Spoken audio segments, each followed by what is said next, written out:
Estamos de volta e as mudanças climáticas vão tornar o cinturão de milho nos Estados Unidos inadequado para o cultivo do grão até 2100.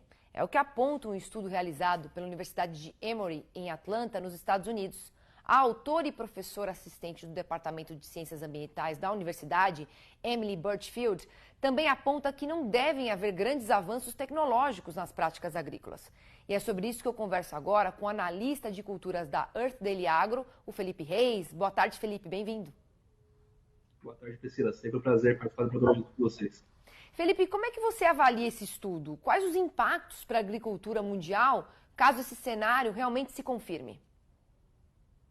Seriam muito grandes, Priscila. Só para ter uma ideia, o milho, a produção mundial, ela gira em torno de 1,1, 1,2 bilhão de toneladas por ano.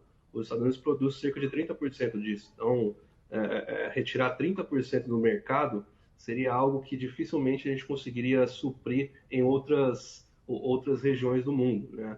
Os Estados Unidos produzem aí cerca de 380 milhões. A nossa estimativa, por enquanto, nesse início de ciclo dos Estados Unidos, está em torno de 380 milhões. Você retirar todo este volume do mercado, isso iria aumentar o custo da alimentação de uma maneira significante e a segurança alimentar ficaria comprometida em diversos países, principalmente naqueles que já têm uma necessidade grande de importar alimentos, né? Ainda bem, ainda não é o caso do Brasil. O Brasil produz alimento suficiente para toda a sua população e ainda mais para exportação, mas países da África, da Ásia, Oriente Médio teriam um impacto muito grande com essa situação, com esse cenário. E a autora do estudo, Felipe, ela também fala sobre ser necessário uma adaptação agrícola significativa no país. Na sua avaliação, quais seriam essas adaptações? Diversificar, por exemplo, a cultura seria um ponto importante lá nos Estados Unidos?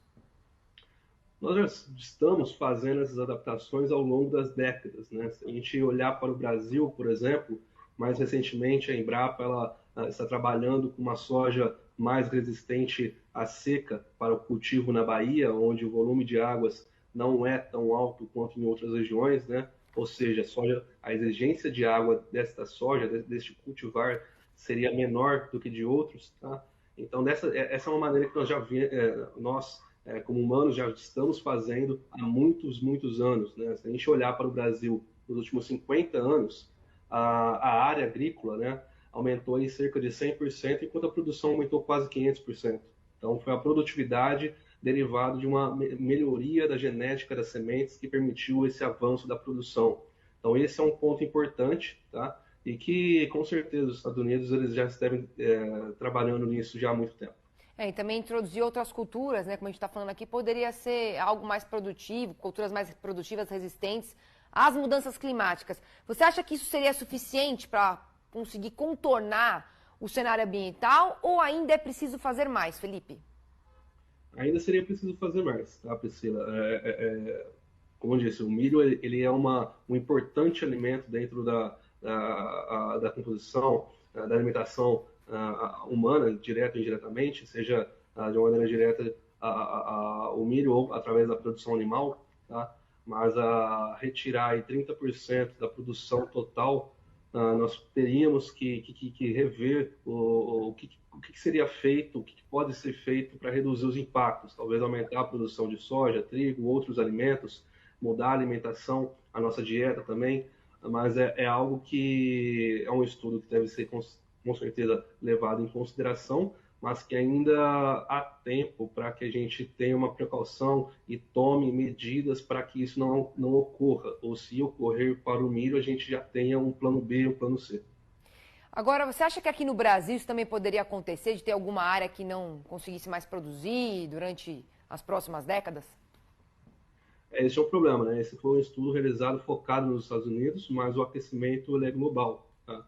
Claro que quando a gente fala de aquecimento global, ainda há muita polêmica em volta disso, né? Os modelos climáticos para os próximos 100 anos, caso o desvio padrão aparente tenha um pequeno erro, isso pode resultar numa previsão climática distorcida, por isso que muita gente ainda não está tão pessimista quanto o aquecimento global, mas o fato é, quando a gente olha para os últimos 20, 30, 50, 100 anos, de fato, a Terra, as temperaturas vêm aumentando gradativamente.